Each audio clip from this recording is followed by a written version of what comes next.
on est dimanche le 18 juin et là je suis à mon rucher de Québec en fin de journée. Je me prépare à faire une petite inspection rapide là, pour valider l'espace dans les ruches.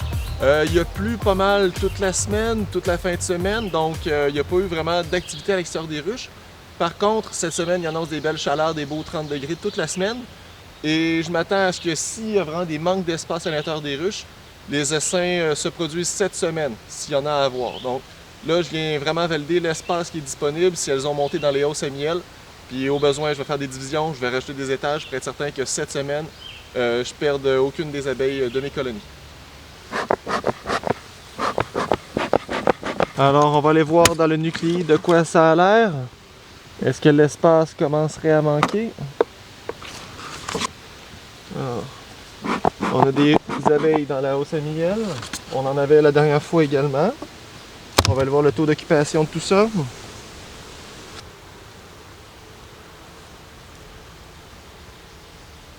Alors là, elles ont l'air de commencer à en accumuler plus au centre un peu. La dernière fois, c'était plus sur les bordures.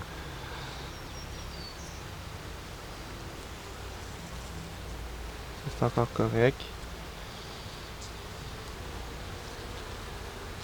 Ça commence à être occupé, mais c'est encore léger.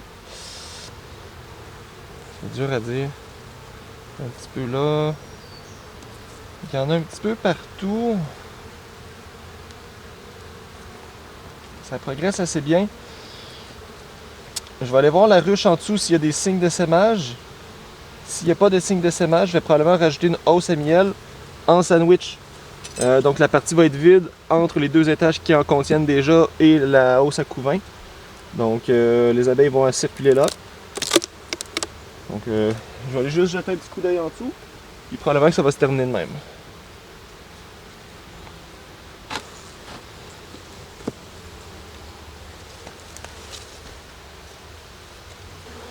Alors comme la dernière fois, ce que je vais faire, je vais venir basculer ma hausse vers l'avant juste pour valider le dessous si j'ai des cellules d'essaimage en développement.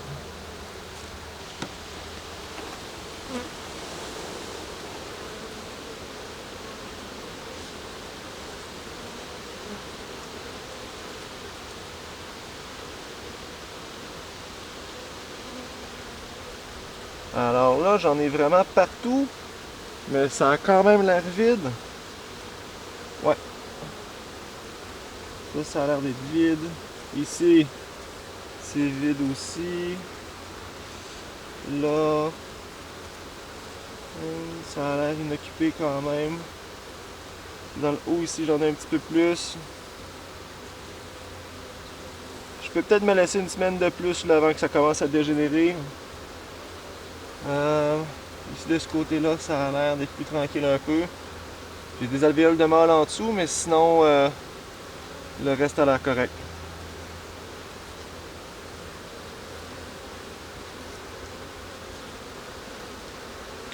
Ok.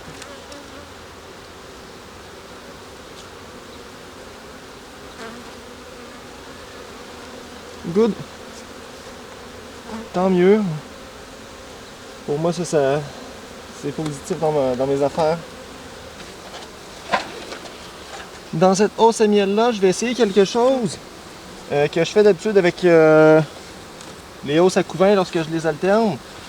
Je vais venir faire un damier pour être certain qu'il n'y a pas un énorme vide qui se crée, puis ça cause peut-être des problèmes d'accessibilité lorsque les abeilles viennent pour déposer le nectar puis qu'ils mettent tout en bas. Je vais venir faire alterner cadre vide, cadre qui a du miel ou du nectar, vide, nectar, puis l'étage au-dessus en inversant.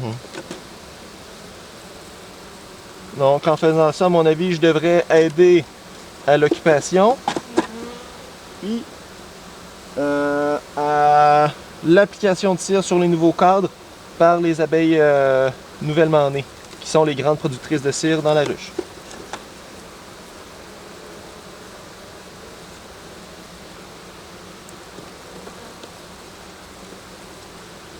Je suis en train de repenser à mon affaire. En contrepartie, ce que ça peut faire, c'est que les cadres déjà construits se fassent construire encore plus puis qu'ils viennent encombrer les autres.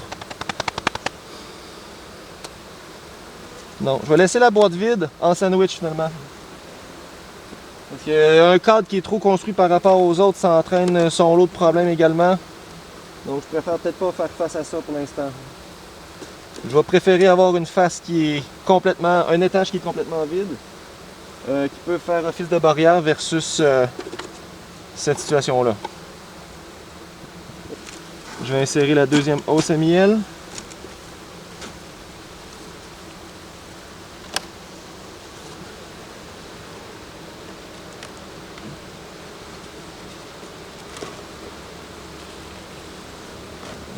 Puis on y va comme ça pour cette colonne ici.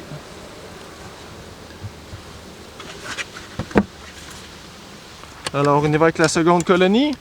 On va valider le taux d'occupation, si elles ont monté de ressources à l'étage du haut.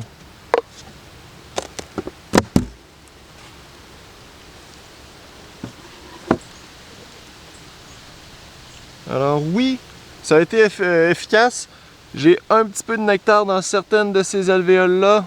C'est pas très évident à voir là. Mais j'ai quelques alvéoles qui en contiennent. Un petit peu ici, un petit peu là, un petit peu ici.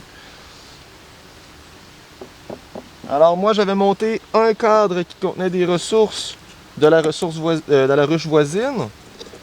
Et j'avais en tête que ce cadre-là inciterait la montée vers les autres cadres autour.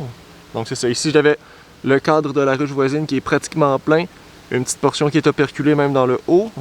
À l'arrière c'est pareil. Et donc dans les cadres voisins, là, il commence à avoir un petit peu d'activité.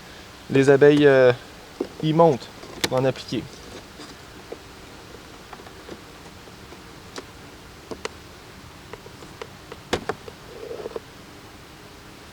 Wow! De ce côté-là, j'ai une face qui est pratiquement pleine aussi de nectar. Il commence à en avoir un petit peu dans le voisin. Donc grossièrement, là, j'aurais 1, 2, 3, peut-être celui-ci.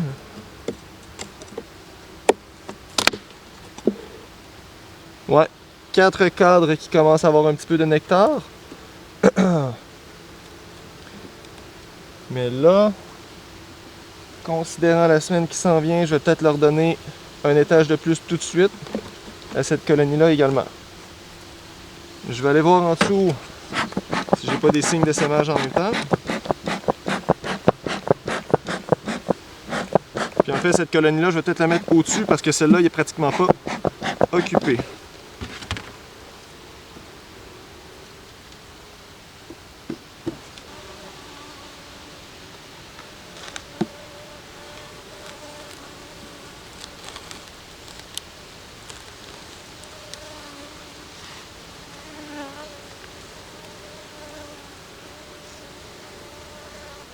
Alors au niveau des cellules d'essaimage, j'en ai encore un petit peu comme la dernière fois.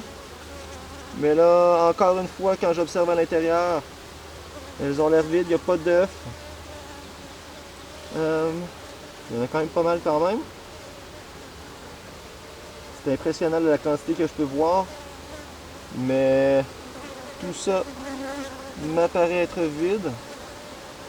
Donc je serais pas stressé de leur laisser une semaine de plus avec les hausses à miel actuelles. En leur en mettant une de plus là, sur le dessus qu'elles vont pouvoir occuper au courant de la semaine et de la semaine prochaine.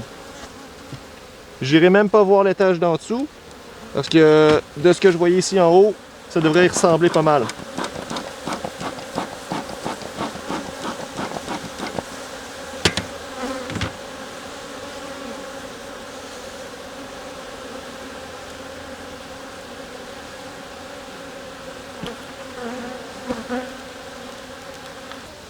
Alors je vais remettre la hausse à miel. Je vais venir apposer la hausse à miel supplémentaire.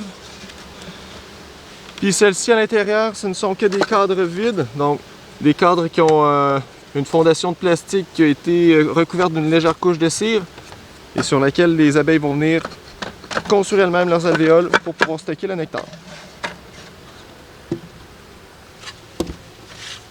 Donc au niveau de l'espace dans les deux ruches, c'était quand même correct.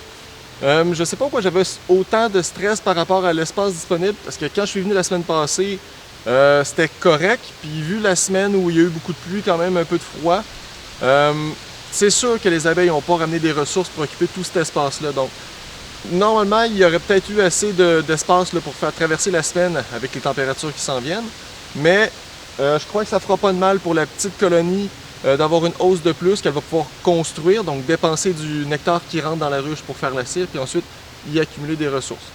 Pareil pour l'autre, la hausse était pratiquement complètement disponible. Il y a du nectar sur 4 cadres sur 10, donc de l'espace en masse, mais il y a quand même les marguerites qui s'en viennent, les ronces présentement sont en fleurs, puis il y a les fraises sauvages encore. J'ai vu certains arbres fruitiers qui sont encore en fleurs, donc l'apport de nectar va être quand même important, surtout s'il fait très chaud.